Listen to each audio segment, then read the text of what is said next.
आपल्या पाल्यासाठी अकॅडमी शोधताय? मग चिंता नको. अपेक्स अकॅडमी आदर्श शैक्षणिक संकुल, कुंडल रोड, विटा. जेईई, नीट, MHT, CET साठी कोटाचे तज्ञ व अनुभवी प्राध्यापक, निसर्गरम्य व सुरक्षित कॅम्पस, मुला मुलींसाठी स्वतंत्र हॉस्टेल व मेस, वैयक्तिक लक्ष, डिजिटल क्लासरूम, स्वतंत्र अभ्यासिका, सर्वोत्कृष्ट स्टडी मटेरियल, सुसज्ज ग्रंथालय व प्रयोगशाळा, विद्यार्थ्यांसाठी दैनिक शंका निरसन सत्र. एक वेळ अवश्य भेट द्या आणि आजच आपल्या पल्ल्याचा प्रवेश निश्चित करा. अपेक्स अकॅडमी, विटा.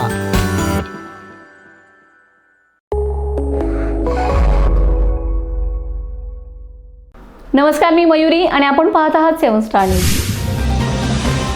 विटा शहरात वाढत्या वाहतुकीमुळे डंपरमुळे होणाऱ्या अपघातांचं प्रमाण कमी करण्याच्या उद्देशाने विटा पोलीस स्टेशन येथे महत्त्वपूर्ण बैठक आयोजित करण्यात आली.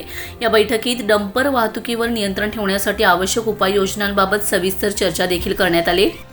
या बैठकीत तहसीलदार योगेश्वर टोंपे, विटा पोलीस स्टेशनचे सहाय्यक पोलीस निरीक्षक राजेंद्र यादव, वाहतूक विभागाचे निरीक्षक घनवट, विटा पोलीस स्टेशनचे मानसिंग राजपूत, सिंहसेना संघटनेचे प्रमुख शिव शिंदे तसेच त्यांच्या सहकाऱ्यांसह परिसरातील सर्व डंपर चालक आणि मालक उपस्थित होते.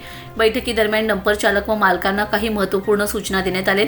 सर्व डंपरचे विमा, इन्शुरन्स अद्ययावत ठेवणे, वाहनांची नंबर प्लेट व्यवस्थित ठेवणे, RTO विभागाच्या सर्व नियमांचे काटेकोरपणे पालन करणे, चालकांकडे वैध परवाना लायसन्स असणे याबाबत विशेष सूचना देण्यात आल्या. तसेच गौण खनिज वाहतूक करताना वाहनातील मालावर टार्पोलिन टाकून तो व्यवस्थित झाकणे बंधनकारक असल्याचेही स्पष्ट करण्यात आले. विशेषतः विटा शहराच्या हद्दीत डंपरची वाहतूक करताना वाहनाचा वेग कमी ठेवण्याबाबत चालकांना सक्त सूचना देण्यात आल्या. सर्व चालक व मालकांनी नियमांचे काटेकोर पालन करून सुरक्षित वाहतूक केल्यास अपघातांचे प्रमाण निश्चितच कमी होईल, असे मत सिंहसेना संघटनेचे प्रमुख शिव शिंदे यांनी यावेळी व्यक्त केले.